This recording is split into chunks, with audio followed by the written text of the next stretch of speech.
सभी को सादर जय जिनेन्द्र। सावधान। ओकारं बिंदु संयुक्तं नित्यं ध्यायन्ति योगिनः कामदं मोक्षदं चैव ओंकाराय नमो नमः। अविरल शब्द घनौघ प्रक्षालित सकल भूतल कलंका मुनि विरूपासी तीर्था सरस्वती हरत मधुरितम् अज्ञानतिमिरान्धानां ज्ञानाञ्जन शलाकया चक्षुरुन्मीलितं येन तस्मै श्री गुरवे नमः। श्री परम गुरुवे नमः। परम्पराचार्य गुरुभ्यो नमः। सकल कलुष विध्वंसकं श्रेषां परिवर्तकं धर्म संबंधकं भव्य जीव मन प्रतिबोधकारकं पुण्य प्रकाशं पापनाशमिदं शास्त्रं श्री गोमठसार जीवकांड नामधेयम् अस्य मूल ग्रंथकर्तार श्री सर्वज्ञ देवास्त्र उत्तर ग्रंथकर्तार श्री गंधर देवा प्रति गंधर देवा तेषां वचनानुसारताम् आसाद्य श्रीमते नेमिचंदाचार्येण विरचितम् इदं शास्त्रं श्रोतारः सावधानतः शृण्वन्तु। मंगलम भगवान वीरो मंगलम गौतमो गणि मंगलम कुंद कुंदादो जैन धर्मोस्तु मंगलम सर्वमंगल मांगल्यम सर्वकल्याणकारकम प्रधानम सर्वधर्मानां जैनम जयतु शासनम जैनम जयतु शासनम जैनम जयतु शासनम। सरस्वती नमस्तुभ्यं वरदे कामरूपिणी विद्यारंभं करिष्यामि सिद्धिर्भवतु मे सदा। द्वादशांग जिनवानी माता की जय। परम मांगलिक ग्रंथ गोमठसार जी जीवकांड जी की जय। नेमी चंद्र आचार्य की जय। रत्नचंद्र मुक्तार जी की जय। अढ़ाई दीप में विराजमान सभी आचार्य उपाध्याय सर्व साधु के चरणों में नमोस्तु नमोस्तु नमोस्तु। सभी आरिका माता जी के चरणों में वंदामि वंदामि वंदामि। सभी छुल्लक केलक छुलिका जी के चरणों में इच्छामि इच्छामि इच्छामि। सभी प्रतिमाधारी के चरणों में वंदना वंदना वंदना। ग्रुप में विराजमान पूज्य बाबू जी नेमीचंद भाई साहब उमराव भाभी और भी जो पूज्य जन है सबका सादर चरण स्पर्श सभी से सादर जय जिनेन्द्र।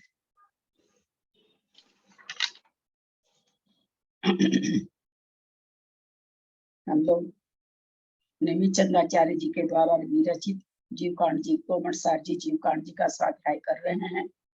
स्वाध्याय करते हुए हमने 20 पर रूपना में 5 पर रूपना और मार्गणा हमारी चल रही है। मार्गणा में 5 मार्गणा हो गई, छठी मार्गणा कसाई मार्गणा चल रही है 14 मार्गणा में। सीतम सुदम पणमिया जिनिंद वर्णेमि चंदमकलंकं गुणरयन भूषणोदयं जीवस परुगणं भोजम। हमने कल कसाई मार्गणा का पहली गाथा पढ़ी थी और उससे हमने जाना था कि कसाई किसे कहते हैं, जो सुख दुख आदि अनेक धान्य को उत्पन्न कराने वाली होती है और जिससे संसार की मर्यादा अत्यंत दूर हो। कसाई होने से संसार की मर्यादा नहीं होती अथवा जो कर्म क्षेत्र का कर्षण करे उसे कषाय कहते हैं। ऐसा हमने कल कसाई की परिभाषा जानी थी। आज कसाय का निरुक्ति से सिद्ध लक्षण बताने जा रहे हैं गाथा नंबर 283 में।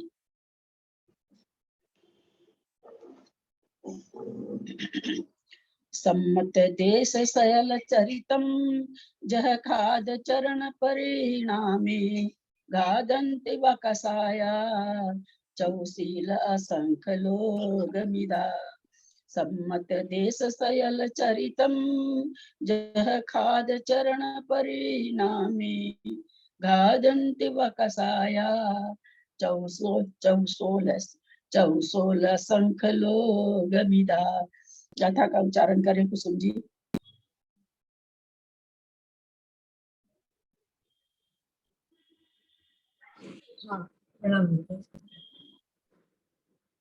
सम्मत देश शैल चरितम। बिंदी है क्या चरित्र पे? नहीं, बिंदी नहीं है मेरे इसमें बिंदी है। सम्मत देश शैल चरित जय खाद चरण परिणामे। ये गलत हो ना ललिता जी? कहाँ ब्रेक आएगा? मैं 1 मिनट बाद में खोली। सम्मत देश शैल तक आएगा कि चरित्र तक आएगा? चरित्र तक आएगा ना।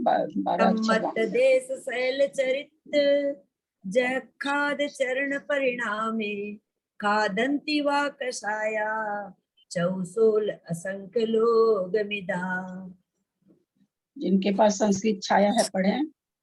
सम्यक् उपदेश सकल चारित्र यथा ख्यात चरण परिणमन भात्यन्ति वा कसायः चतुषोदशा संख्य लोक मिता। सम्यक् उपदेश सकल चारित्र यथा ख्यात चरण परिणामन भात्यन्ति वा कसायः चतुषोदशा संख्य लोक मिता। सम्मत देश सयल चरितम। सम्यक दर्शन देश चारित्र चरितम को दोनों में लगाएंगे। देश चारित्र सकल सयलम सकल चारित्र। और क्या चीज, जह खाद चरण परिणाम में यथा ख्यात चरित्र रूप परिणामों को और यथा ख्यात चारित्र परिणामों को जो घातती है घातती है वा कषाया वह कसाय चौसोल 4 प्रकार की 16 माने 4 की 16 माने 16 प्रकार की और असंख्यात लोक प्रमाण वाली होती है।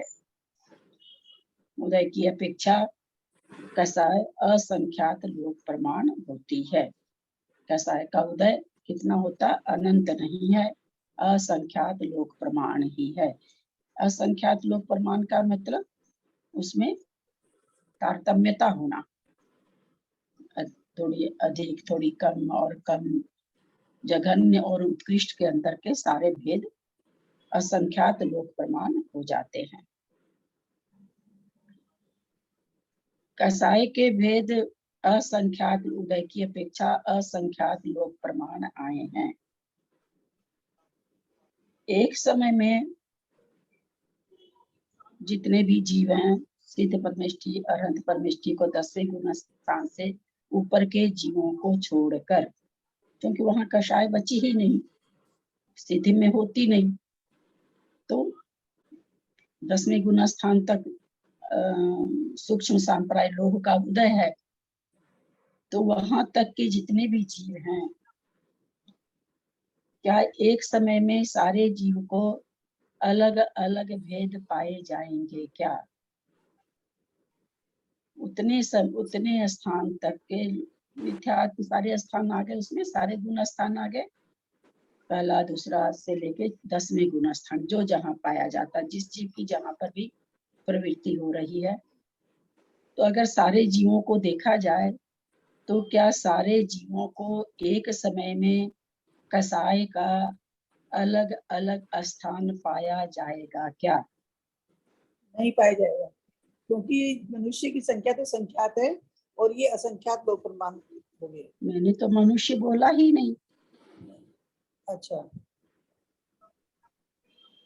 और 2 बार बोला, 3 बार बोला मैंने तो, है ना, कि पहले गुण स्थान से, तो पहले गुण स्थान में खाली मनुष्य थोड़ी होते, कसाय केवल मनुष्य फिर को भी अलग अलग परिणाम नहीं पाए जाएंगे। किसी 5-7 को एक जैसे हो सकते हैं, मतलब कुछ को एक जैसे हो सकते हैं, अलग अलग हर जीव के अलग अलग परिणाम नहीं होंगे। कुछ में साम्यता हो सकती है। क्यों हो सकते हैं? क्योंकि जितने भी उनके भेद हैं, तो उस भेद में मतलब एक तरह के परिणाम कई जीवों के हो सकते हैं। नहीं, क्यों हो सकते, इसका लॉजिक देंगे ना। गुणस्थान की अपेक्षा असंख्यात लोक प्रमाण ज्यादा हो गया और जीव की संख्या कम हो गई। मुझे फिर से और कोई, चलिए त्रिशला जी ने तो अपना सुना दिया जो उनके 6 उपसम में आया। मेरा प्रश्न है पहले गुण स्थान से, बहुत इजी प्रश्न, बहुत इजी प्रश्न है। अगर हम इसका उत्तर नहीं दे पा रहे हैं तो ये हमारी बहुत बड़ी कमजोरी है। जिस हिसाब से हम लोग पढ़ाई कर रहे हैं उस हिसाब से ये प्रश्न कुछ भी नहीं है।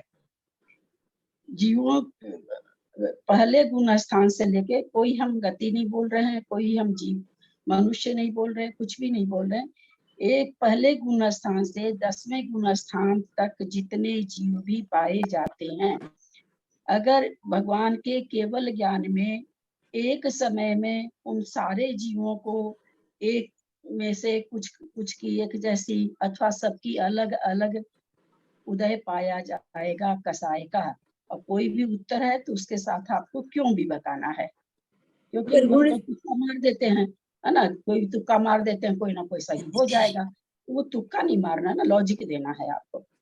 जैसे 8वें गुण स्थान में 9वें गुण स्थान के जीव या 7वें गुण स्थान के जीव, ये अगर 1 से 10 गुण स्थान तक देखते हैं तो कुछ जीव समय अरे सम वो संख्या वाले कुछ कुसुम जी, जब चारों गति के जीव बोले जाए ना, तो उस समय मनुष्यों को तो लाना ही सामान्य नहीं की चाहिए। अपेक्षा, सामान्य की अपेक्षा सभी जीवों का, उसमें तो मनुष्यों को तो भिन्न भिन्न पाए जाएंगे। लाना फिर असंख्यात तो प्रमाण परिणाम है, इतने जीव हैं तो भिन्न भिन्न होंगे परिणाम। चलिए और कोई बोलिए, फिर से मेरा प्रश्न समझिएगा। मैं बार बार इसलिए बोल रही हूँ कि लोगों को खुला उला रहता है, चोंचों की आवाज आती तो नहीं समझ में आता है। मेरा प्रश्न यह है, और सभी हम जानते हैं कि मनुष्य की काउंटिंग यहाँ पर नहीं करके बतानी चाहिए, मनुष्य तो बहुत थोड़े से हैं, उसमें भी हमको पता है कि गुण स्थान में तो बहुत ही थोड़े हैं ना, तो उनकी अपेक्षा कथन नहीं पूछा जा रहा। हम पहला गुण स्थान भी बोल रहे हैं, और पहले गुण स्थान में पता ही है कि भाई जीवों की संख्या ज्यादा होती है, और चारों गति के जीवों की संख्या पहले गुण स्थान से लेकर चौथे तक तो करीब करीब सबकी ही पाई जाती है। तो इस तरह से हम गुण स्थान हम 10वां इसलिए आप लोगों को बोल दिए कि आप लोग कोई बोलते 10वें में ऐसा होता है, 9वें में ऐसा होता है, इसलिए मैंने 10वां गुण स्थान बोल दिया कि भाई 10वें गुण स्थान तक इसका उदय है। अब आचार्य कह रहे हैं कि 4 प्रकार की होती है, 16 प्रकार की होती है, और असंख्यात लोक प्रमाण होती है। तो फिर से मेरा प्रश्न है, केवल ज्ञान में विधेय क्षेत्र में केवली भगवान बैठे हैं, उनके केवल ज्ञान में किसी भी समय, किसी खास समय नहीं, किसी भी समय उनको सब जीवों में जो कसाई झलक रही है वो भिन्न भिन्न पाई जाएगी, या यहाँ गुण स्थान नहीं घटाएंगे, 7वें में जो है उनको एक सी ऐसा नहीं घटाएंगे, क्योंकि जो पाई जा रही वहां पर वही तो असंख्यात लोग प्रमाण हो जाती है ना, उसमें रहते हुए भी सबकी कसाई अलग अलग होती है और एक सी हो जाती होगी। तो यहाँ मेरा प्रश्न है कि जो जीव है इतने, क्या इनके केवल ज्ञान में क्या झलक रहा है कि भाई साथ है, कुछ जीवों को तो एक सी पाई जा रही, नहीं इनका तो असंख्यात लोग प्रमाण भेद है, तो सबको अलग अलग पाई जाएगी। अलग अलग जैसे तारतम्यता अभी बताया, जैसे किसी को 2 डिग्री की, किसी को 3 डिग्री की, किसी को 4, क्योंकि असंख्यात लोग प्रमाण तो भेद तो 16 प्रकार के हैं। असंख्या हाँ बाबू जी, भेद तो असंख्यात लोग प्रमाण है। तो मेरा फिर से प्रश्न है, जितने भी जीव हैं सबको अलग अलग तारतम्यता पाई जाएगी कि भाई कुछ को कैसी, कुछ को कहने के लिए 1 से ज्यादा में पाई जाएगी, या इतने प्रमाण भेद हैं तो सबको अलग अलग पाई जाएगी।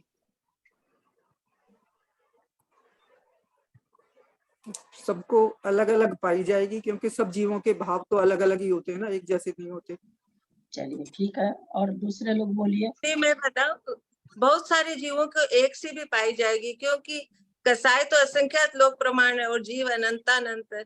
ये उत्तर हुआ, और पाई जाएगी नहीं, पाई जाती है, अनंत अनंत जीव, अनंत भी नहीं है। और ये क्या है, ये असंख्यात, एक लोक हो तो असंख्यात, लोक है तो असंख्यात ही, तो इसलिए कई जीवों को एक जैसी डिग्री की कसाई पाई जाएगी, पाई ही जाएगी, ही लगाना होगा। जीव अनंत अनंत है। बहुत सुंदर उत्तर मंजू जी, बहुत बहुत आपका बहुमान, बहुत सुंदर उत्तर लॉजिक के साथ आपने दिया, बहुत अच्छा। चले अब आगे चलते हैं हम लोग। कसाई मोह, हमने क्या कहा था, उत्तर बहुत इजी है, हम लोग को सबको पता है कि जीव अनंत अनंत है और कसाई असंख्याती है, तो ये उत्तर तो तुरंत आ जाना चाहिए था, है ना, थोड़ा सा दिमाग दौड़ाते ना तो आ जाता। जैसे 20 आदमी घर में हैं और 10 ही आम आए हैं, तो आधा ही आधा मिलेगा ना सबको, नहीं मिलेगा ना, तो 1 में 2 हो गए ना, 1 आम में 2 हो गए ना। तो उसी तरह जीव पर तुरंत ध्यान जाना चाहिए, भाई जीव तो बहुत सारे हैं और कसाई तो बहुत थोड़ी सी है, अनंत के सामने तो असंख्यात का कोई वजूद ही नहीं है, तो कसाई तो बहुत थोड़ी सी है। तो इसका मतलब है कि एक कसाई परिणाम बहुत सारे जीवों में पाया जा सकता है, प्रति समय पाया जाएगा। चलिए विशेषार्थ, कसाई मोहनीय कर्म रूप है। मोहनीय कर्म आत्मा की श्रद्धा गुण व चारित्र गुण को मोहित करता है, अर्थात विपरीत करता है। आत्मा के उक्त गुणों को घातने की अपेक्षा वह 4 प्रकार की है। आत्मा के सम्यक दर्शन गुण को जो घाते वह अनंतानुबंधी कसाय है। किंचित त्याग रूप एक देश चारित्र को जो घाते वह अप्रत्याख्याना वर्ण कसाय है। जो सकल चारित्र को महाव्रत रूप चारित्र का घात करे वह प्रत्याख्याना वर्ण कसाय है। जो यथाख्यात चारित्र का घात करे वह संजलन कसाय है। 4 गुणों को घातने की अपेक्षा कसाय के उपर्युक्त 4 भेद हो जाते हैं। ठीक, इसमें अपने समझने का कुछ नहीं है, आगे चल रहे हैं। ये गाथा प्राकृत पंच संग्रह से है। पढ़मो दंसन घाई विधियोत घाई देश बीरती तैयो संजम घाई चौथो जह खाय घाइया। पढ़मो दंसन घाई, प्रथम पहली कषाय सम्यक दर्शन का घात करती है। विधियो माने दूसरी, तह माने और, घाई माने घात करती है। देश विरयी माने देश विरत को। तीसरी तैयो संजम घाई, जो तीसरी है तैयो वो क्या करती है, संयम का यानी प्रत्याख्यानावरण है, वो सकल संयम का घात करती है, संयम का घात करती है। संयम बोलने से सकल संयम ही लिया जाता है, ये ध्यान रखेंगे। देश विरद नहीं लिया जाता है। देश विरत जहाँ आचार्यों को बोलना रहता है वहाँ देश विरत अथवा जो भी क्या है वीरता विरत, जो भी उसका 3-4 तरह का नाम है तो उस नाम से बोलेंगे। अगर कहीं पर केवल संयम आता है तो हमको समझ लेना चाहिए कि सकल संयम के लिए बात आ रही। वास्तव में तो संयम की भूमिका सकल संयम से ही, आचार्य श्री विद्यासागर जी का तो ये कहना है संयम तो छठे से ही शुरू होता है, 5वें गुण स्थान को वो उतना तूल नहीं देते हैं। चौथो जह खाय घाइया, और चौथी जो कसाय है संजलन कसाय, जह खाद माने यथाख्यात चारित्र को घाइया माने घातती है। आगे चल रहे हैं। इसका अर्थ नहीं पढ़ते हैं, अर्थ बता दिए हैं। सम्यक सम्यक्तम ध्यान, ये तो संस्कृत लग रहा है। सम्यक्तम बंदिन्नस्ते कसायकः अप्रत्याख्यान रूपाश्च देशव्रत विघातिनः प्रत्याख्यान स्वभावः स्युः संयमस्य विनाशकः चारित्रे तु यथा ख्याते कुर्युः संजलान गतिम्। उपास का ढंग का है, इसीलिए संस्कृत में है। सम्यक घनंती अनंतानुबंधी, सम्यक का घात करने वाली अनंतानुबंधी है। ते कषाय का जो अनंतानुबंधी का, हाँ सम्यक्त्व के आगे क्या है दीदी? छपा नहीं मेरे इसमें ठीक से। नहीं, वो इसमें भी घ फिर आधा न घनंती हो जाएगा। समझा नहीं वो क्या। हाँ, घनंती अब आगे निकल जाएगा अनंतानुबंधी। जी जी। तो सम्यक्त्व को घनन करने वाली अनंतानुबंधी ते मानवे कषाय है। जो अनंतानुबंधी रूप कषाय है वह है। अप्रत्याख्यान रूपाश देश व्रत विघातिन, अप्रत्याख्यान रूप से जो कषाय है वो देश व्रत को विघात करती है। प्रत्याख्यान स्वभाव शिव संयम से विनायिका, शिव मान होती है क्या, संयम के विनाशक होती है। प्रत्याख्यान स्वभाव वाली कषाय। चारित्रे तु यथाख्याते कुर्यु संजलना क्षति, संजलन कषाय है यथाख्यात चारित्र को क्षति पहुंचाती है। चारों क्या सुंदर संस्कृत की रचना है। एक अभी जितना भी हम लोग पढ़े ऊपर है ना, सब में घाई घाई, चारों में घाई घाई वहां पर था। और यहाँ पर देखिए आचार्य की ज्ञान का बहुमान करें कि चारों में 4 प्रकार का क्रिया दिए हैं। वास्तव में एक ही क्रिया को, जैसे हम लोग कहते हैं ना भाई, जो लेख लिखने दिया जाता है हिंदी में चाहे इंग्लिश में, या अपनी कोई बात कहने के लिए प्रश्न आता कि आप अपना, अब आप हर सेंटेंस के बाद कहें आई आई आई फुल स्टॉप फिर आई, फुल स्टॉप फिर आई, तो उसमें अगर वो 20 नंबर का होता है तो सीधे 5 नंबर हो जाता है। तो एक ही मतलब ये काव्य की सुंदरता होती है कि एक ही तरह का जो वर्ब आए उसको 5 तरह से कहना, अथवा एक ही कर्ता अगर आ रहा तो उस कर्ता को सर्वनामिक शब्दों से कहना, बार बार संख्या रूप से नहीं कहना। तो उसी तरह इसमें एक बार आ गया घनंती, दूसरी बार आ गया विघाती न, तीसरी बार आया विनाश का, चौथी बार आया क्षति। यह सुंदर श्लोक है। फिर पढ़मादिया कस, ये हम पढ़ नहीं रहे हैं, अर्थ बता दिए बढ़िया से, इसलिए पढ़मादिया कसाया समतम देश सयल चारितम जयघादम घादम तिय गुणनामोंति से सावी। पढ़म आदिया कसाया, पहली कसाय से आदि लेकर, सम्यक्त को देश सकल देश चारित्र को, सकल चारित्र को, जह खादम घादती और यथाख्यात चारित्र को घातती है।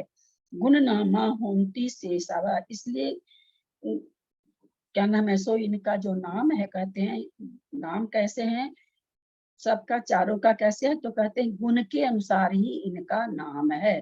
प्रत्याख्यान मतलब त्याग होता है, जो थोड़ा भी त्याग नहीं लेने दे, तो भाई देश संयम को त्याग नहीं लेने दे, है ना, जो सकल संयम को नहीं त्याग लेने दे, तो हाँ उसका हो गया प्रत्याख्यान। थोड़ा भी नहीं लेने दे तो बच्चों के प्रत्याख्यान का मतलब त्याग होता है। तो ये कहते हैं जैसा उसका गुण है उसी हिसाब से उसका कसायों का नाम है।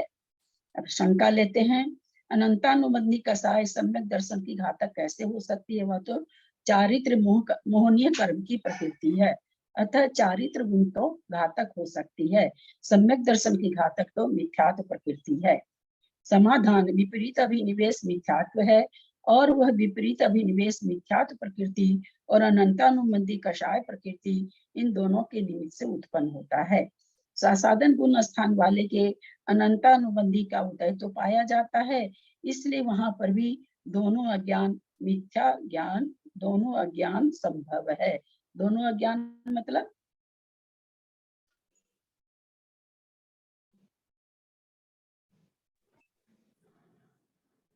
एक अज्ञान, नहीं, एक अज्ञान यानी कि जिसमें ज्ञान नहीं है वो, और एक अज्ञान मतलब जिसका ज्ञानावनी कर्म का सम कम हो वो।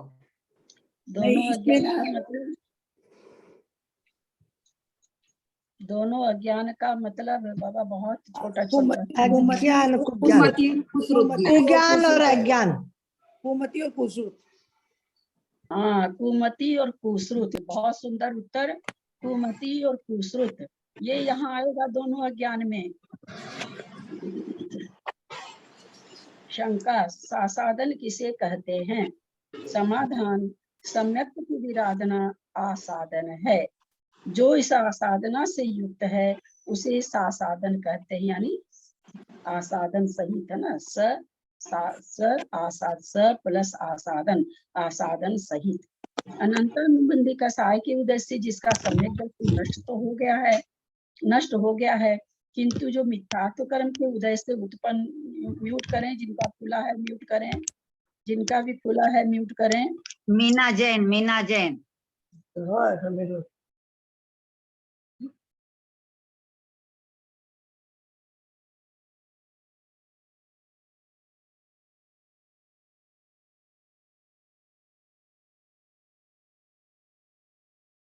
उसे सासाधन कहते हैं।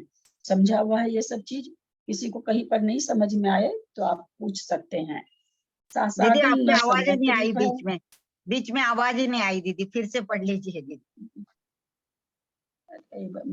नहीं आई होगी, वो दिखाई नहीं रहा था। रोज आजकल पता नहीं यहाँ नेट का प्रॉब्लम क्यों होने लगा। सासाधन कहाँ गया? सम्यक की विराधना आसाधन है, जो इस साधना से युक्त है उसे सासाधन कहते हैं। अनंतानुबंधी कसाय की उदय से जिसका सम्यक दर्शन नष्ट हो गया है, किंतु जो मिथ्यात्व कर्म के उदय से उत्पन्न मिथ्यात्व रूप परिणामों को नहीं प्राप्त हुआ है, फिर भी मिथ्यात्व कर्म के अभिमुख है, उसे सासाधन कहते हैं। शंका साधन न सम्यक रूप है दीदी, न मिथ्या दीदी यहाँ पे आसाधना ये इसका शाब्दिक अर्थ क्या हुआ? आसाधन जो आसाधन आसाधन कर देना, आसाधन विराधना कर देना, आसाधन मतलब विराधना हाँ, करना। न मिथ्यात रूप है न मिश्र रूप है, इसलिए सासाधन गुणस्थान संभव नहीं। समाधान, ऐसा नहीं है, क्योंकि सासाधन गुणस्थान में विपरीत अभिनिवेश अर्थात विपरीत अभिप्राय रहता है, इसलिए वह असद दृष्टि माना गया है। वहां पर विपरीत अभिनिवेश किस कारण से हो रहा है सासाधन गुणस्थान में?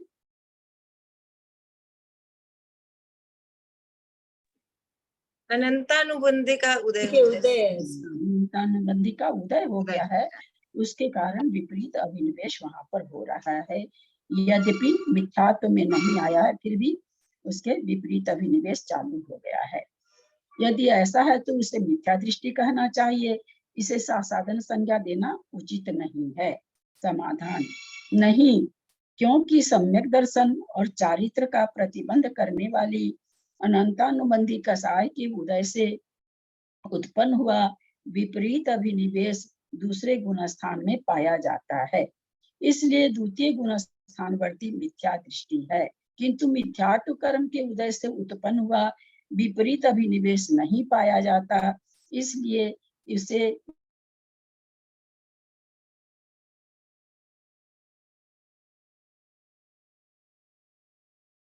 आवाज नहीं आ रही दीदी आपकी।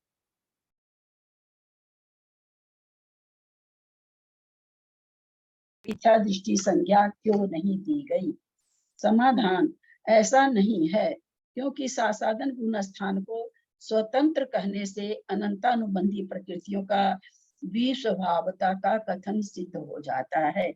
अगर सासाधन गुणस्थान अलग से नहीं बनाए तो संभव नहीं है, फिर तो सासाधन में मिथ्यात्व में कोई फर्क ही नहीं पड़ा। और ये बात पता चली कि भाई मिथ्यात्व का तो उदय नहीं आता है और अनंतानुबंधी का उदय आ जाता है। उस अनंतानुबंधी के उदय आने से सासाधन गुणस्थान बनता है। ये क्या होगा, ये तो मतलब ये चीज ही खत्म हो जाएगी, फिर सासाधन गुणस्थान बोल के गुणस्थान की ही जरूरत नहीं रह जाएगी। शंका, अनंतानुबंधी सम्यक तो चारित्र इन दोनों का प्रतिबंधक होने से उसे उभय रूप संज्ञा देना न्याय संगत है।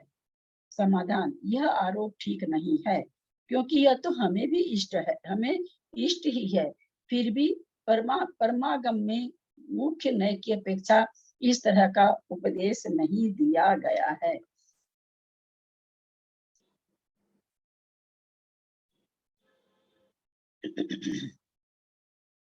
सब अनंतानुबंधी को प्रश्न यहाँ पर क्या किए, शंका, ये अनंतानुबंधी को आप लोग कहते हैं द्विस्वभाव वाली है ना, सम्यक को भी घातती है, चारित्र को भी घातती है।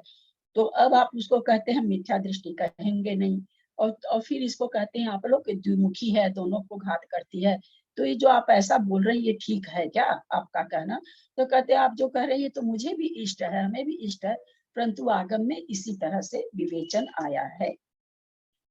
शंका, अनंतानुबंधी कसायों की शक्ति दो प्रकार की है, इस विषय में क्या युक्ति है?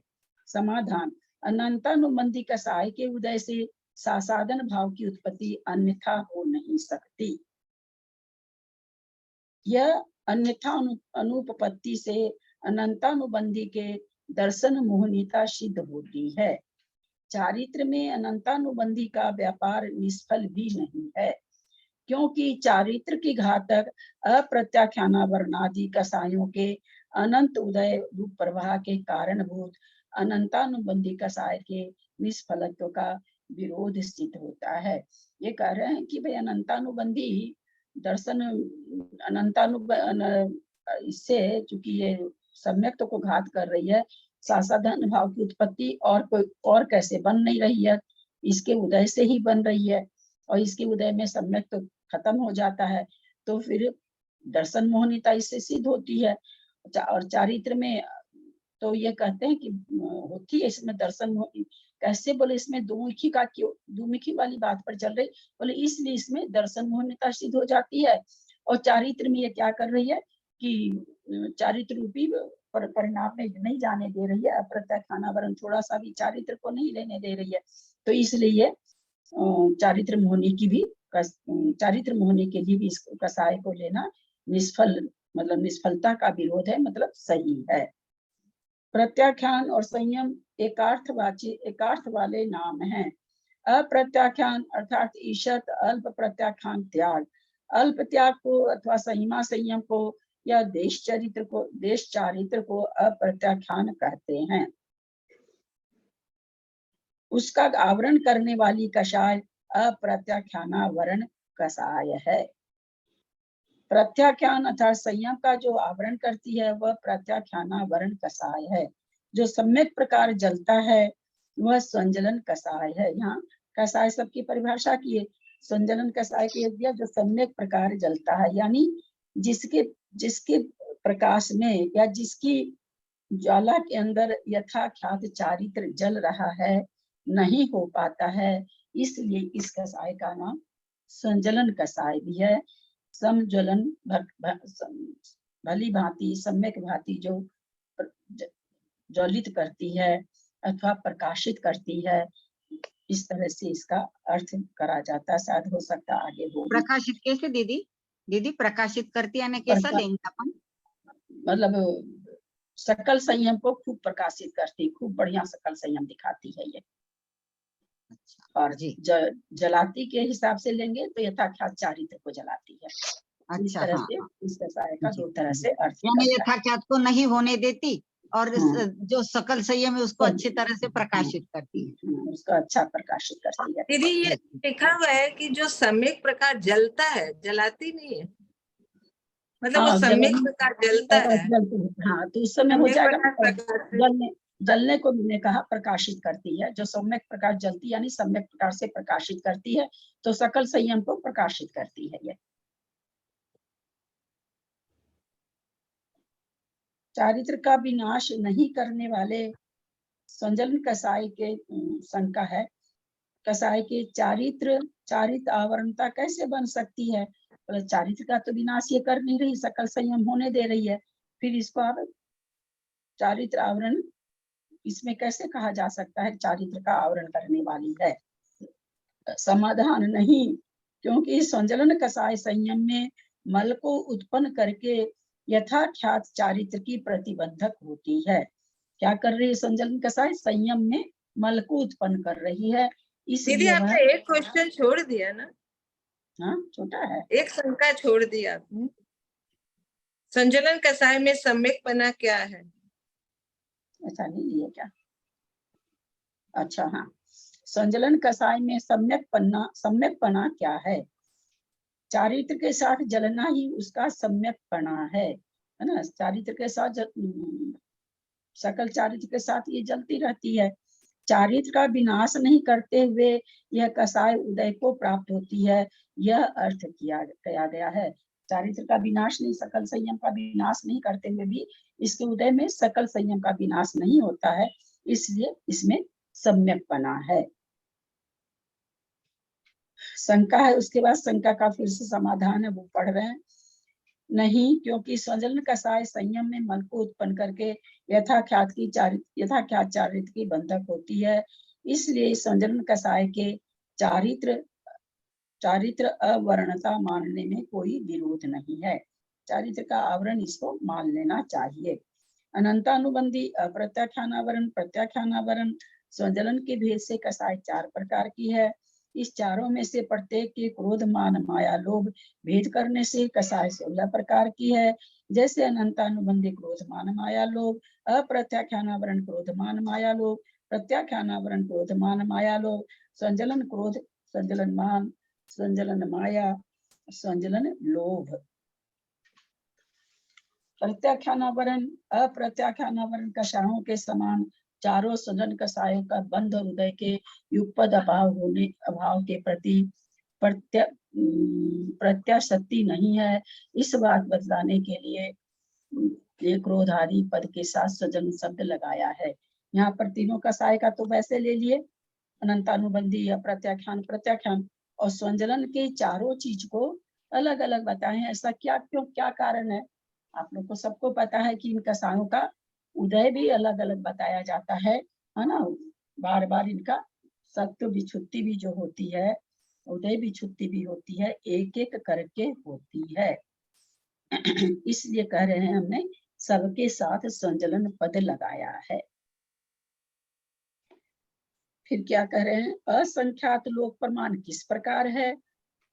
उदय स्थानों की विशेषता की अपेक्षा असंख्यात लोक प्रमाण है, क्योंकि तीव्रतम, मंद, मंदतर इत्यादि अनेक भेदों के उदय में आने की अपेक्षा चारित्र मोहनी कर्म प्रकृतियों के असंख्यात लोक प्रमाण भेद हो जाते हैं। एक ही प्रकार की कसाय क्रोध ही है, तीव्रतम उदय में आता है, तीव्रतर, तीव्रतम और मंद और मंद, तीव्रतम, मंद और मंदतर। इस तरह से 4 प्रकार के भेद, एक एक भेद में बहुत सारे भेद बन जाते हैं। तो कहते हैं इसी कारण चारित्र मुनि की जो प्रकृति है असंख्यात लोक प्रमाण हो जाती है। ऐसा भेद दर्शन मोहनी के लिए नहीं आया है ना, कि मिथ्यात्व के असंख्यात, यद्यपि उसमें भी तारतम्यता पाई जाती है, पर उसके लिए कहीं नहीं आया कि सम्यक असंख्यात लोक प्रमाण होता है, मिश्र प्रकृति असंख्यात लोक प्रमाण होती है, अथवा मिथ्यात्व लोक असंख्यात लोक प्रमाण होता है। क्योंकि वहां पर ऐसा कुछ नहीं है कि 10 डिग्री सम्यक प्रकृति का दर्शन होने का क्षय अथवा उपशम हो गया तो 90% जो उदय में है वो सम्यक तो प्रकृति है, ऐसा वहां पर नहीं बनता है। इसलिए दर्शन मोहनी में इस तरह के असंख्यात लोक प्रमाण किसी भी प्रकृति को नहीं कहा गया। और ये जो चारित्र मोहनी है इसका तो खुद हमको अपने आप को ही हमको अनुभव में आता है कि हाँ तीव्रतर, मंद मंदतर उदय बनता है। शंका क्रोध किसे कहते हैं। क्रोध कोप, रोष आदि क्रोध रूप परिणाम हैं, कहा भी है। क्रोध को रोष कहते हैं। ये धबला पुस्तक पहली में भी आया है कि क्रोध को रोष भी कहते हैं। ये भी धबला से ही, हाँ ये गाथा धबला की है। इसका मतलब धबला में गाथा भी है, क्योंकि धबला की गाथा है। को होय कोवरो सोय, अखम संजलन कलह बढ़िय, झंझा दोष विवादो, दस को हेठिया हुंती। क्रोध, कोप, रोष, अक्षमा, संजलन, कलह, वृद्धि, झंझा, द्वेष, विवाद, 10 कोहेठिया हुंदी। ये 10 प्रकार के क्रोध के पैठिया पर्याय, कोहेठिया हुंदी माने पर्यायवाची होते हैं। क्रोध, रोष, क्रोध, कोप, रोष, अक्षमा, संजलन, कलह, वृद्धि, झंझा, द्वेष और विवाद, ये 10 क्रोध के पर्यायवाची शब्द जानने चाहिए। क्रोध, कोप, रोष ये शब्द सुबोध हैं, क्योंकि ये क्रुद्ध कूप और रुष धातु से बने हैं। क्षमा रूप परिणाम का न होना अक्षमा है, और इसका दूसरा नाम अमर्ष है। जो भले प्रकार जलता है वह संजलन है, क्योंकि स्व अपर को संतप्त करने वाला होने से क्रोध अग्नि है। कलह का अर्थ प्रतीत ज्ञात है, मतलब कलह का अर्थ तो कह रहे हैं सबको पता है। क्रोध से पाप, अयश, कलह और बैर आदि वृद्धि को प्राप्त होते हैं, इसलिए क्रोध का नाम वृद्धि है। क्या हेतु दिए हैं, क्योंकि सभी अनर्थों की जड़ क्रोध है। तीव्रतम संक्लेश परिणाम का नाम झंझा है, उसका हेतु होने से क्रोध कसाय का नाम भी झंझा है। द्वेष का अर्थ अप्रीति है, आंतरिक कलुषता इसका तात्पर्य है। विरुद्धवाद का नाम विवाद है, स्पर्धा और संघर्ष इसके नामांतर हैं। इस प्रकार क्रोध के पर्यायवाची 10 क्रोध के पर्यायवाची शब्द हैं। 10 नाम तो नहीं सुने थे ना दीदी अपन ने, 10 नाम क्रोध के कहाँ मालूम थे। अब ये चीजें तो हम लोग सारी घटती है हमारे में, लेकिन हम हाँ, उसको क्रोध नहीं करते हैं। ये सब नाम हाँ, चाहे तो ये 10 तो हम लोग करते तो हैं ही हैं, लेकिन हम उसको क्रोध का नाम नहीं देते हैं।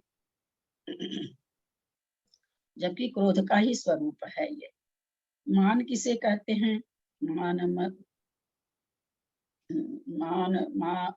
मद दप दंभो थंभो उकास पगास तद समूह कसो अतुक्करीसो परिभव उस्सिद 10 लक्षणो मानो।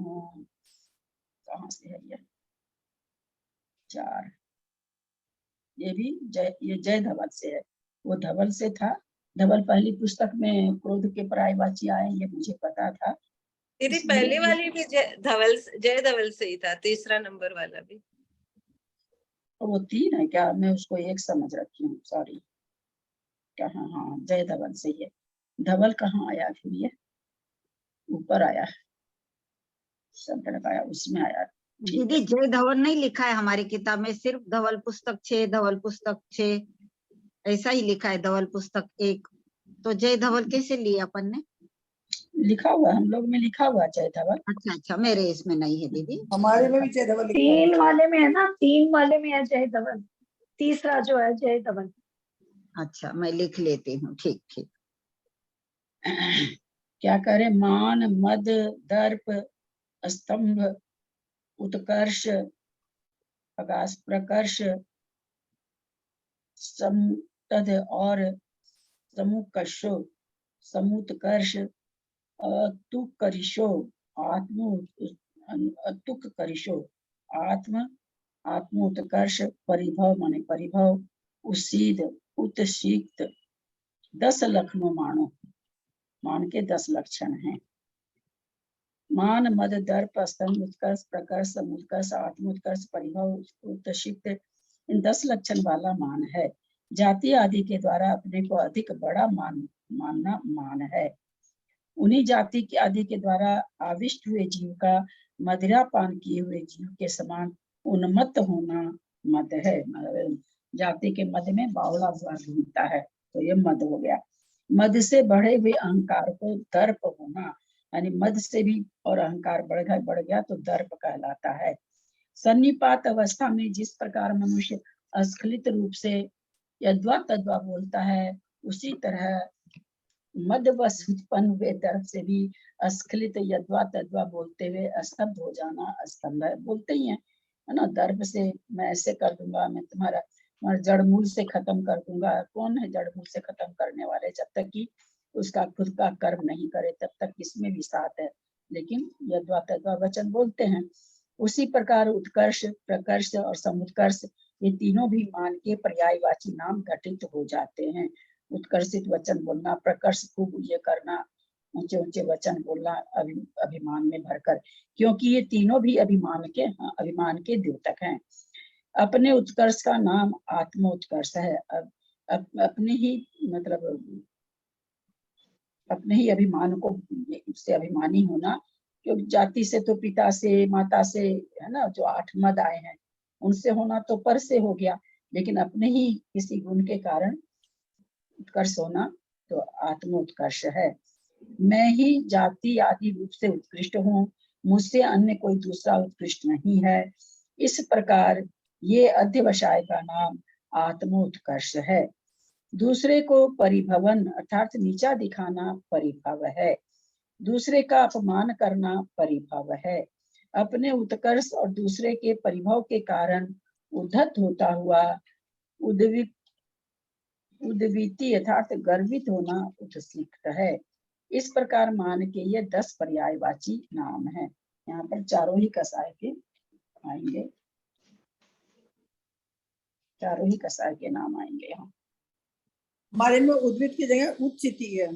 उच्चिति, हाँ, हमारे यहाँ उद्भिद की जगह मतलब दूसरे के परिभव के द्वारा उद्भत होता हुआ उत्चिति। उत्चिति,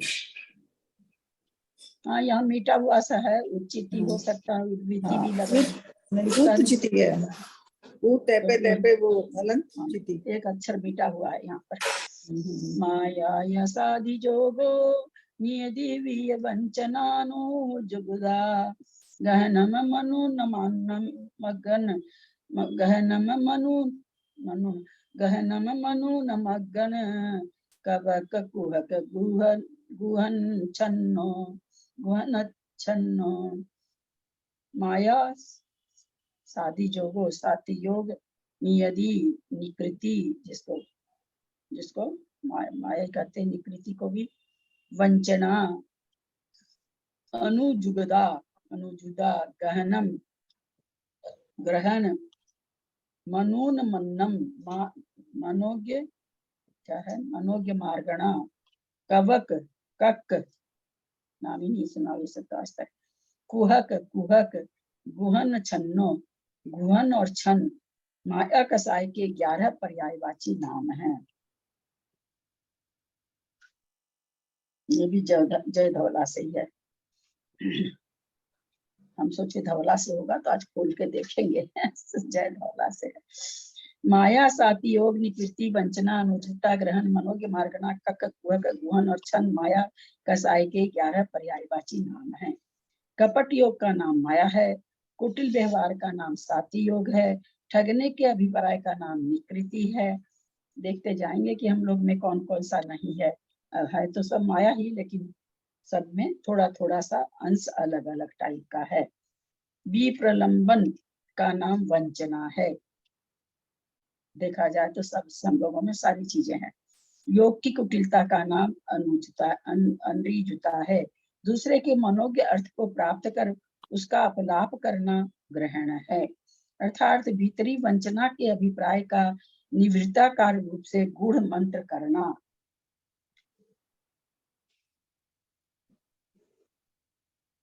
क्या मतलब हुआ? दूसरे के मनोज्ञ अर्थ को प्राप्त कर उसका अपलाप करना ग्रहण है। मतलब ऊपरी तौर से उसकी प्रशंसा करना और अंदर उससे चलना, ये वाक्य इसका मतलब कि दिखावे के लिए उसके गुणों की प्रशंसा करना उसके सामने। नहीं, वो थोड़ी है ना। दूसरे के वंचना के अभिप्राय का उसका अपलाप करना ग्रहण है। दूसरा बहुत अच्छा मनोज्ञ अर्थ किया है, लेकिन उसकी तारीफ होगी क्योंकि मायाचारी की बात चल रही है, तो उसका अपलाप करना कि अरे ऐसा कुछ थोड़ी है, ऐसा अर्थ थोड़ी है, वह करके अपलाप करने का मतलब होता है दूसरे की बुराई करना, अपलाप करना।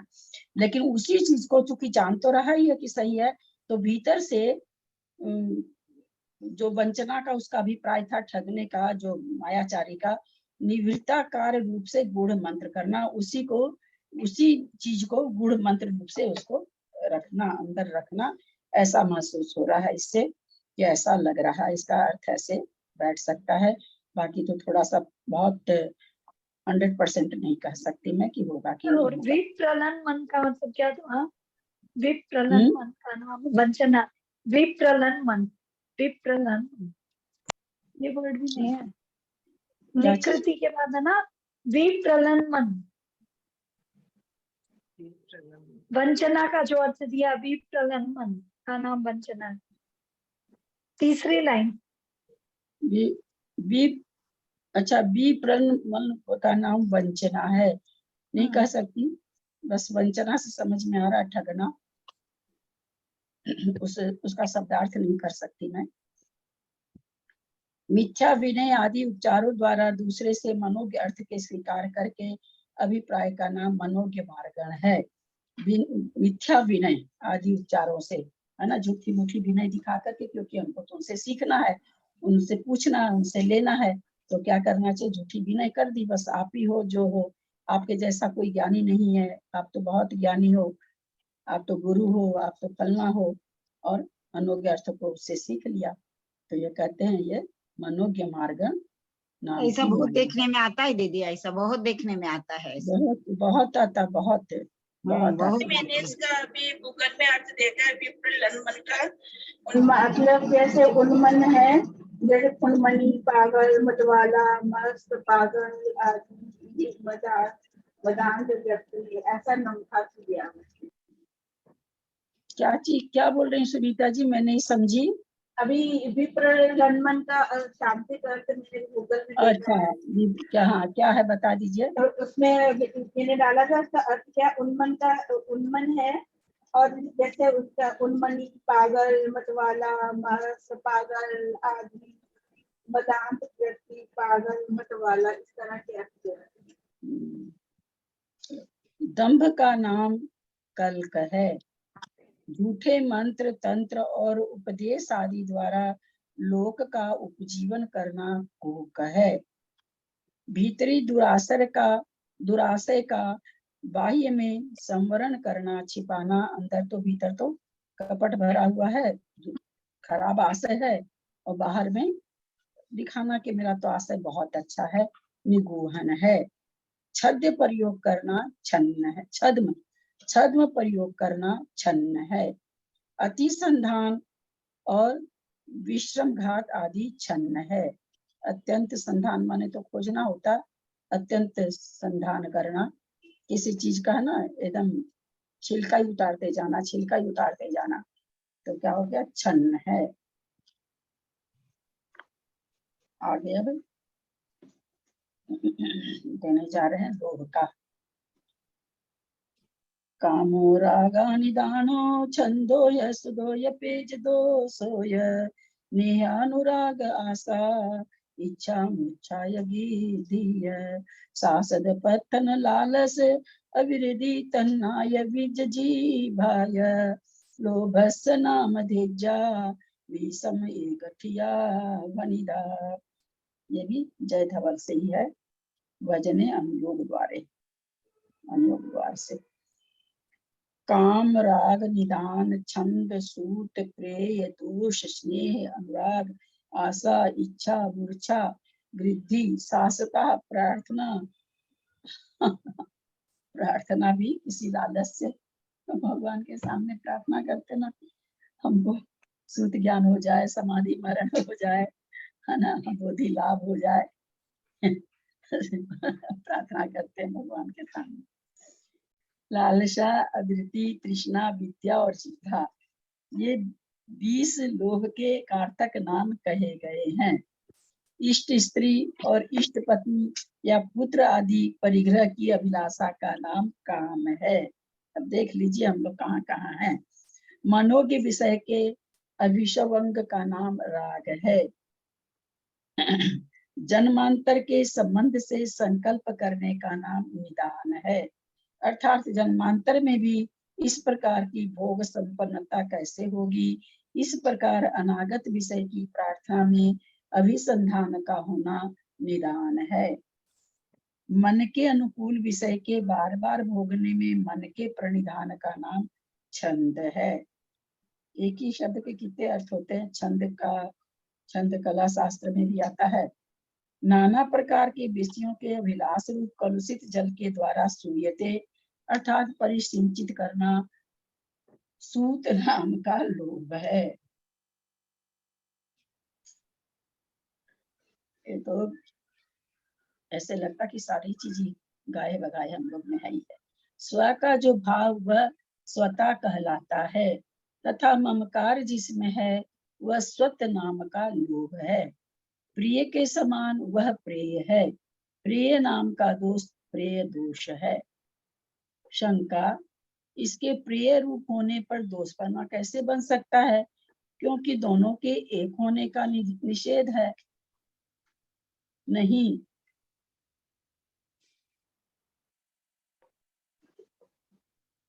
आलादन मात्र हेतुत्व की अपेक्षा परिग्रह की अभिलाषा के प्रेय रूप होने पर भी संसार के बढ़ाने का कारण होने से दोष बन जाता है।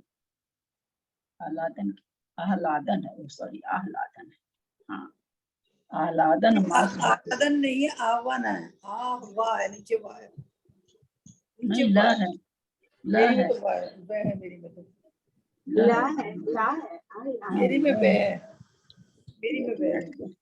किताब देख लेते हैं। 357 ना, कोई अशुद्धि में तो नहीं दे रखा कुछ। आह्लादन मतलब जिससे खुशी मिलती है जिसको करने से, वही है ना, होना वही होना भी चाहिए आह्लादन ही, क्योंकि लोभ हम्म, की बात चल रही है ना। हम्म। इष्ट वस्तु परिग्रह में में खुशी मिलती है तो लेने में ये भी ले लेंगे, ये भी ले लेंगे। परिग्रह, हाँ, आह्लादन हाँ। होकर परिग्रह की अभिलाषा करना। इष्ट वस्तु में अनुराग सहित मन का परिधान होना स्नेह है। इसी प्रकार अनुराग का भी व्याख्यान करना चाहिए। अविद्यमान अर्थ की आकांक्षा करना आशा नामक लोभ है। अविद्यमान अर्थ की आकांक्षा करना आशा नामक लोभ है। अर्थ से यहाँ वस्तु, कितना जो अच्छा वस्तु किया है। जो हमारे पास वस्तु नहीं है उसकी आकांक्षा नहीं है। करना, अथवा जो आश्यति अर्थात आत्मा को पृष्ठ करता है वह आशा नाम का लोभ है। आशा से आत्मा कृष्ण ही होती है, क्योंकि रात दिन उसी का सपना रहता है, बस कैसे मिल जाए कैसे मिल जाए, उम्मीद लगाए बैठा रहता है, तो आत्मा तो कृष्ण ही होती है उसमें। दीदी बाह्य और ऐसे देखा जाता है दीदी कि जो है अपन उसका तो आनंद नहीं लेते, जो नहीं है उसके पीछे ज्यादा दौड़ते हैं, ये चाहिए वो चाहिए, जो अपने पास है उसका आनंद नहीं ले पाते।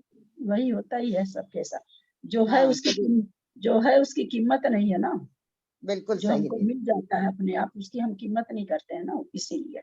जी। बाह्य और आभ्यंतर परिग्रह की अभिलाषा का नाम इच्छा है। परिग्रह संबंधी अति तीव्र अभिष्वंग का नाम मूर्छा है। उपात और अनुपात परिग्रहों से अत्यधिक तृष्णा का नाम वृद्धि है। उपात और अनुपात, आशा के साथ जो रहता है वह शास है, और शास का भाव, उत्पात और अनुपात का मतलब जो मिले हुए हैं और जो नहीं मिले हुए, हाँ, उत्पात वही होगा क्या? ऐसे है ना, छंद लग वगैरह, तो छंद के हिसाब में तो जानते हैं, छंद और जो वाक्य रचना, इस सब में हम लोग उपात अनुपात पढ़ रखे हैं, लेकिन यहाँ पर वही उसको वैसे ही घटा देंगे, उपात अनुपात परिग्रहों से, परिग्रहों में मतलब बड़ी बड़ी चीजों का परिग्रह, छोटी चीजों का परिग्रह, ऐसे कुछ, क्योंकि जब वाक्य के लिए आता वहां तो उपात और अनुपात वैसे ही आता, स्वर को ऊंचा करना स्वर को नीचे करना, यहाँ तो उसी से लक्षण से इसको वैसे लगा सकते हैं। अथवा जो शाश्वत हो वह शाश्वत है, यह भी लोभ का एक नाम है। परिग्रह के ग्रहण करने के पहले और बाद में सदा सदा बने रहने के कारण लोभ शाश्वत कहलाता है। लोभ का नाम शाश्वत प्रकृष्ट रूप से अर्थन अर्थात चाहना प्रार्थना है, और अर्थात प्रकृष्ट रूप से धन की चाह करना प्रार्थना है। लो भाई, बोधी लाहो के लिए नहीं घटेगा, क्योंकि यहाँ धन के लिए लिख दिया इन्होंने। लालसा और वृद्धि एक अर्थवाची शब्द है। वीरमणम वीरति, जिसमें वीरति नहीं उसका नाम अविरति है। असंयम का हेतु होने से अविरति लाभ परिणाम स्वरूप है, क्योंकि हिंसा संबंधी अविरमन अर्थात अवृत्ति के सभी भेद लोभ कषाय निमित्तक होते हैं। विषय के संबंधी पिपासा का नाम तृष्णा है। विद्या शब्द से लोभ लिया जाता है। बताइए, विद्या जैसे शब्द को भी इन्होंने, शाश्वत जैसे शब्द को भी, सबको इन्होंने लोभ में ग्रहित कर लिया। विद्या शब्द से लोभ लिया जाता है क्योंकि इसकी उत्पत्ति वेदन के अधीन है, इसलिए लोभ को भी विद्या रूप से उपचारित किया गया है। ये उपचार नहीं है ना, बड़ा गजब का है। लोभ से बढ़ता है, इसलिए इस प्रकार विद्या के समान होने से लोभ का नाम विद्या है। जैसे विद्या से विद्या बढ़ती है, जितना विद्या का अर्जन करेंगे उतनी विद्या बढ़ेगी। तो लोभ से लोभ बढ़ता है, इसलिए इसका नाम भी इन्होंने विद्या दे दिया। बहुत ही सुंदर, बहुत सुंदर।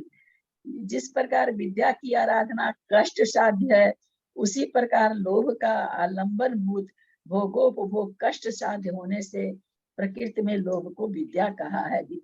विद्या को इतना जल्दी सिद्ध नहीं किए, 3 4 तरीके से सिद्ध किए हैं।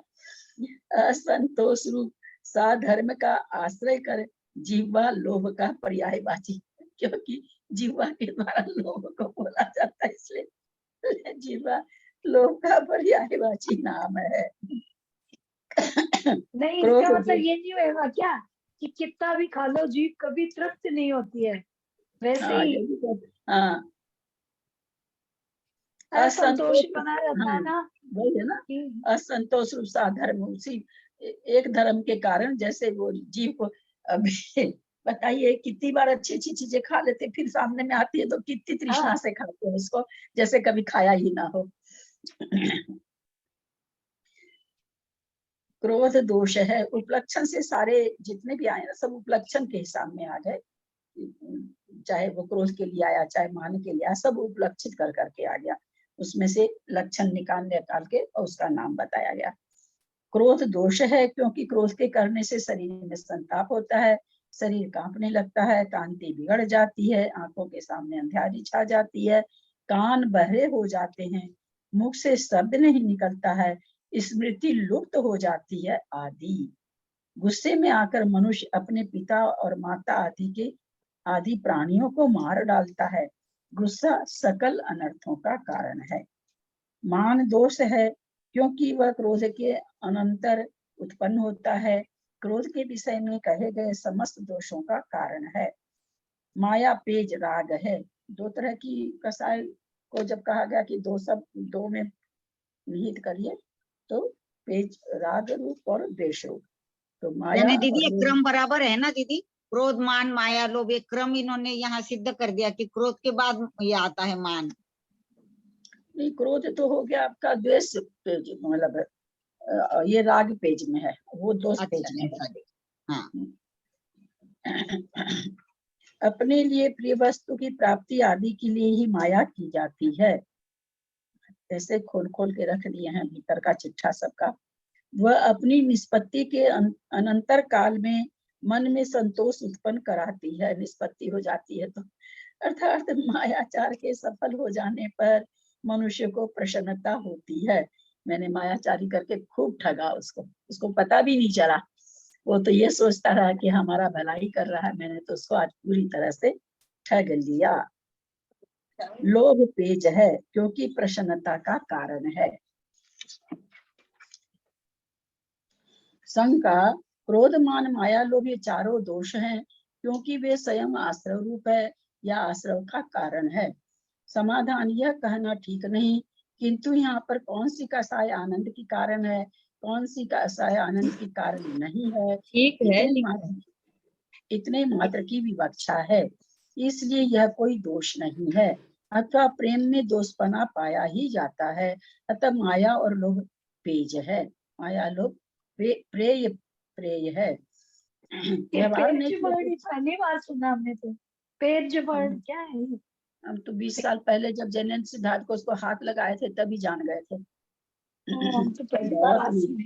जैन सिद्धांत को उसको खूब पढ़ा है, मैंने खूब पढ़ा है। व्यवहार नहीं की अपेक्षा क्रोध दोष है, मान दोष है, माया दोष है, लोभ पेज है। क्रोध और मान दोष है यह कहना, शंका, क्रोध और मान दोष है यह कहना युक्त है, परंतु माया को दोष कहना ठीक नहीं है क्योंकि माया में दोष का व्यवहार नहीं देखा जाता है। समाधान, नहीं, क्योंकि माया में भी अविश्वास का कारण पना, लोक निंदित पना देखा जाता है। जो वस्तु लोक निंदित होती है वह प्रिय नहीं हो सकती क्योंकि निंदा से हमेशा दुख उत्पन्न होता है। लोभ पेज है, लोभ के द्वारा बचाए हुए द्रव्य से जीवन सुख पूर्वक व्यतीत होता है। जीवन व्यतीत करने में खर्चा करे तब तो व्यतीत होता है, और उसको बक्सा में भर के रोज निहारता ही रहे, खोल खोल के गिनता ही रहे, खर्चा ही नहीं करे तब थोड़ी है, तब तो दुख का ही कारण हो जाएगा। शब्द ने की अपेक्षा क्रोध दोष है, मान दोष है, माया दोष है, लोभ दोष है, किंतु लोभ कथनचित पेज है। ये अब ठीक कहा। कौन सी, हाँ देख लिया, कौन सी कसाय अच्छी होती है? कोई सी अच्छी नहीं है कोई कसाई। कोई कसाई भी तो अच्छी नहीं होती, कोई भी अच्छी नहीं होती। कसाई कोई भी अच्छी नहीं है, ऐसा नहीं कि कहते कि अरे स्वंजलन तो अच्छी है ना, कसाई तो कसाय होना अच्छा है, कसाय तो कोई भी अच्छी नहीं कहलाती है। ऐसा चलिए कह अपना सकते हैं ना दीदी कि कषाय ही तो संसार है, संसार में बैठे कषायों को लेने के कारण ही तो बैठे। दीदी पेज का शाब्दिक अर्थ प्रेय, प्रेय का क्या मतलब हुआ? प्रिय, मतलब पेज, प्रिय। पेज का, हाँ, प्रिय ही सामने हो जाता है। अच्छा, थोड़ी सी ये सब लोभ को प्रिय बताया है ना दीदी, इसमें लोभ में राग रहता है ना, लोभ को प्रिय बताया है और बाकी के सबको प्रिय नहीं है। तो इसमें तो मान को भी ऐसे कह दिया, जबकि जैन सिद्धांत कोश में अब जैन सिद्धांत कोश का अपना तो कुछ है माया को भी प्रिय बताया है ना दीदी, माया को राग में बताया, माया को और लोभ को राग में बताया और उनको द्वेष में बताया, क्रोध और मान को। हाँ, वैसे ही आया है। माया और लोभ तो पेज रूप है, राग रूप है, और वो दोनों द्वेष रूप आया, तो ऐसे ही है। पर यहाँ तो अभी तक तो इन्होंने वैसे बताया है, आगे कुछ बताएंगे तो यहाँ पे 3 को 1 बता दिया और 1 को 1 बता दिया। हाँ, जबकि जैन सिद्धांत कोश में तो 2 पेज रूप था, 2 मतलब राग रूप था, 2 द्वेष रूप था।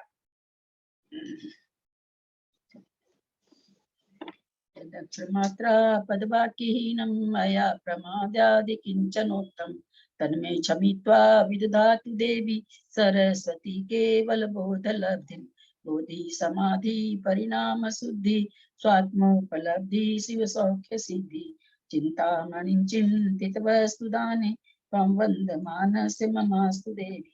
या वाणी के ज्ञान ते सुजे लोकालो सो वाणी मस्तक चढ़ो सदा ते टूटो। हे जिनवानी भारती तो ही जपू दिन रैन जो तेरा शरणा गए सो पावे सुख चैन। देव भजू अरहंत को गुरु से हो निर ग्रंथ दया धर्म पालू सदा यही मोक्ष का पंथ। 9 बार नमोकार।